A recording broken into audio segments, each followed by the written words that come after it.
The roster judge will be covered in this presentation. Items that will be covered are where to locate your instructions and supplies, understand that identification is not required at the roster table, where the oath is located on the roster, what are acceptable notations on the roster, administering the challenge process. Additional items that will be covered are where to locate the school district number on the roster, what happens if the voter signs the roster and they have moved or should be voting at a different precinct and their name was not crossed off, what is a roster correction, returning materials used on election day. Your roster judge supply bag contains the necessary instructions, forms, and voter receipts to perform this task. This is a sample of a polling place setup. The roster can be divided into sections and placed in 3 ringed binders to avoid long lines. At the voter's request, 2 election judges from different major political parties may help mark the ballot. When assisting, be sensitive to their specific needs, avoid influencing how they vote, do not give advice or reveal how they voted.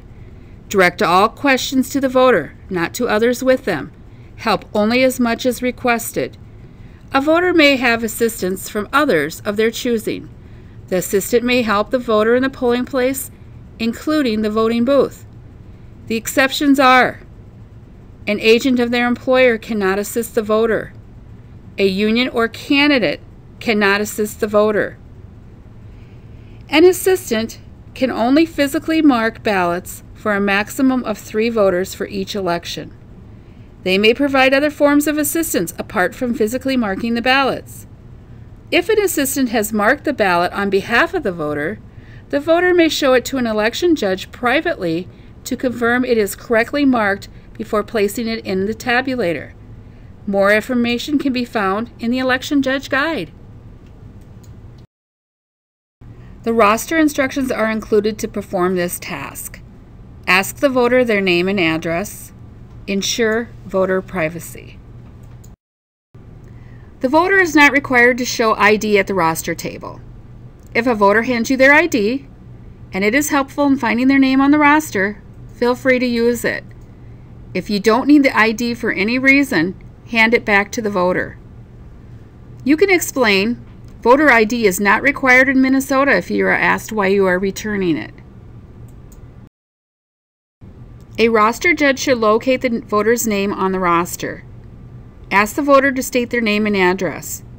Do not allow voters to scan through the roster pages. The roster information is private. You have been provided with a large laminated oath. It is the same oath that is printed on top of each roster page. Instruct the voter to read the oath and sign their name on the signature line. Tell the voter by signing the roster that they are attesting to the oath. The voter should sign their signature line using a black or blue pen. A roster judge can use a signature guide on the roster page to show a voter where to sign. Election judges should use a red pen if they need to make any of these notations on the roster signature lines. AB for absentee ballot, curbside, directional arrows, and crossing out a voter's signature if a voter signed on the wrong line.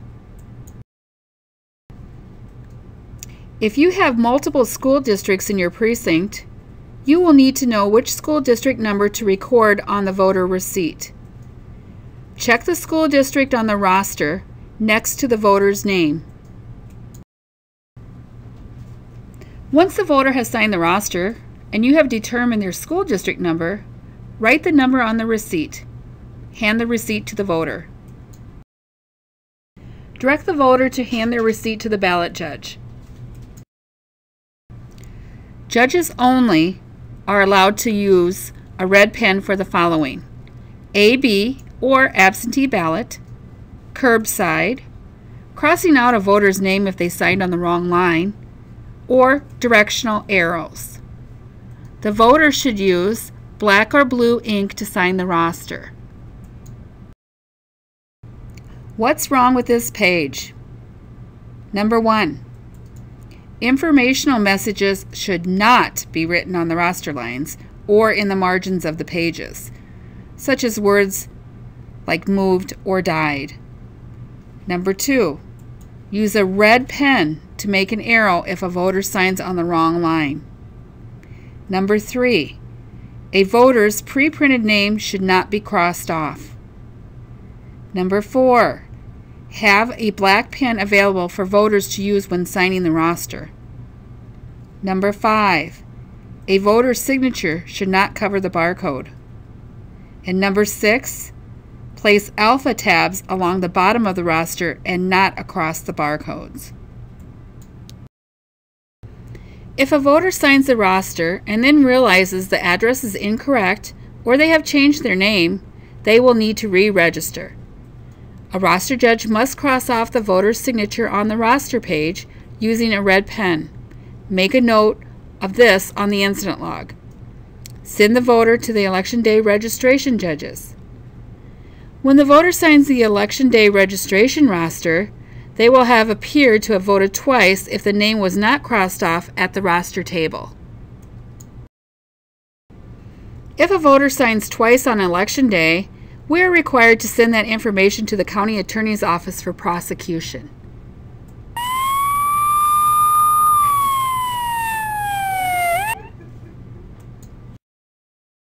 It is very important that you cross off their name using a red pen. Do not allow a voter to sign their name twice without crossing one off. The incident log is used to record anything that needs to be brought to the attention of Blue Earth County Elections. Make a notation on the incident log, including a full name and brief description. If you think you should write it down on the incident log, please do so. Let your head judge know of any incidents as they occur. Do not wait until the end of the day or the day after the election. At the end of the night, give your head judge your incident log. If you were lucky enough not to have any incidents, write none across the form. The word challenge may appear next to the voter's name on the signature line. This would include any of the following: challenged, postal return. The state was unable to verify their address. Challenged, name, address. The state was unable to verify their name or address. Challenged, other, or undeliverable. The post office was unable to deliver a postal verification card. Challenged, felony. The voter is serving a felony sentence and their right to vote has been removed. Challenged, guardianship. The voter is under guardianship and are not eligible to vote. An election judge shall challenge any voter with challenge printed by the voter's name on the roster signature line. A roster judge should be discreet when asking the related challenge questions. The challenge process is on a laminated sheet in your supply bag. Or, if uncomfortable, a roster judge can refer the voter to the head judge. The roster correction and notification of death forms are available in your supply bag. Your roster correction form should be used only for typos or duplicates. Do not use the correction form for any other notations. If there is a typo in the voter's name or date of birth, or there is a duplicate record, have the voter sign the roster, then a roster judge makes a notation on the roster corrections form. A voter or an election judge with knowledge that the person whose name appears on the roster is deceased can complete the notification of death form.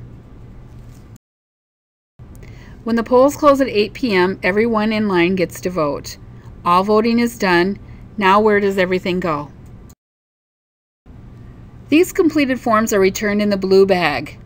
Give these items to the head judge: roster corrections, notification of death, incident log. Give these forms to the head judge: roster corrections, notification of death, incident log. If any of these forms are not used at the roster table, print the word none on one of the forms and return it in the blue bag. In your roster judge supply bag, return all items that are on the list. This includes roster judge instructions, any unused forms, any unused voter receipts. Roster judges must remove roster pages from the 3-ring binders and remove all alpha divider tabs. Place all roster pages in the blue bag. Information that was covered in the roster judge presentation included: instructions and supplies are located in the roster judge supply bag. Voters do not have to show identification at the roster table. The oath is located at the top of each roster page. Voters should read the oath before signing the roster. A laminated oath is provided and should be posted at the roster table. Voters should sign the roster using a black ink pen. An election judge should use a red pen for the following: arrows, lines through names, AB, curbside. No other comments should be made on the voter's signature line.